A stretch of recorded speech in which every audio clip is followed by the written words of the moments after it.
আসসালামু আলাইকুম। আপনারা ভাবতে পারেন যে এই বাংলাদেশের এই দুরবস্থায় আমি কেন ভিডিও সেন্ড করতেছি। আমি এই ভিডিওগুলো করা হলো আমার কোরবানির কিছুদিন পরেই।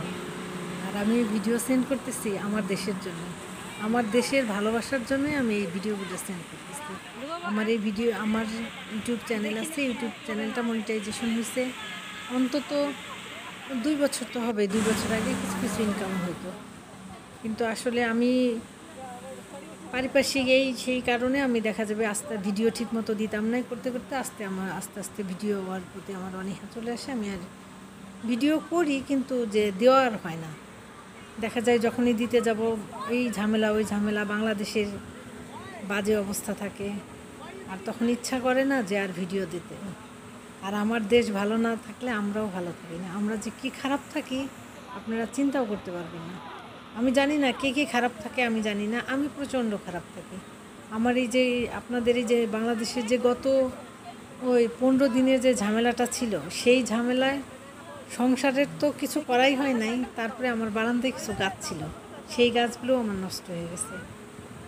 আমি এই কথাটা বলতেছি আমাদের মানে ফিলিংসটার বোঝানোর জন্য আমি কথাটা বলতেছি যে এমন কষ্টে থাকি আমরা। কল্পনা করতে পারবেন না যে আমরা কেমন কষ্টে থাকি। আর এই সমস্ত কষ্টের থেকে আমার ভিডিওগুলো বানানো, ভাবতেছি যে আসলে ভিডিও না বানায় কষ্টে থেকে এগুলো না করে আমি দেশের জন্য কিছু হেল্প করলে আমার কাজে লাগে। আমি একজন এই গৃহিণী, কোনো বাইরে থাকি কিন্তু কোনো বাইরে কাজ টাজ করি না কিছুই। তার জন্য আমার ইনকামও আসে না। আর আমার যেটা দেওয়ার, আমি যে হেল্প করি না তা না, আলহামদুলিল্লাহ হেল্প করি, যতটুকু পারি আমি করি। কিন্তু আমার যদি ইনকামটা থাকতো আমি আরও বেশি করতে পারতাম। আমার মনের মতো ইনকাম, মনের মতো করে হেল্প করতে পারি না, আমি যেমন করে চাই। তাই আমার ইচ্ছা এখন আমি যত ভিডিও করব আমি দেশের জন্যই করব। আমার দেশের এই ভিডিওগুলোর একটা টাকাও আমি নিজের পারপাস খরচ করব না, আমার দেশ যতদিন পর্যন্ত ঠিক না হয়। আর এর জন্য হলো আপনাদেরই সব থেকে সহায়তা দরকার। আপনারা যদি আমাকে আপনারা যদি সাহায্য করেন তাহলেই আমি পারবো। আপনাদের সাহায্য ছাড়া তো আমি আমার ভিডিওটারে দাঁড় করাইতে পারবো না, আমার ইনকামও আসবে না। তাই আপনাদের সাহায্যই আমার ভিডিওর থেকে ইনকাম আসবে ইনশাল্লাহ। আমি সেই ইনকামের একটা টাকাও আমি নিজের জন্য খরচ করব না। আমি সমস্ত টাকা আমি আমার বাংলাদেশে দিয়ে দিব। আমার দেশ যে পর্যন্ত ঠিক না হয় আমি সেই পর্যন্ত সব টাকাই আমার দেশের জন্য দিয়ে দিব। আর এর জন্য আপনারা আমার সর্বোত্তক সাহায্য করবেন। আলহামদুলিল্লাহ, ভালো থাকবেন আপনারা সবাই, আমাদেরও ভালো রাখবেন ইনশাল্লাহ। কথাই তো বলে ১০-এর লাঠি ১-এর বোঝা। আমরা যদি সবাই মিলে যে যেমন করে পারি সেই রকম করেই করব, যার হাতে যেই ক্ষমতাটা আছে সেটা দিয়েই করব।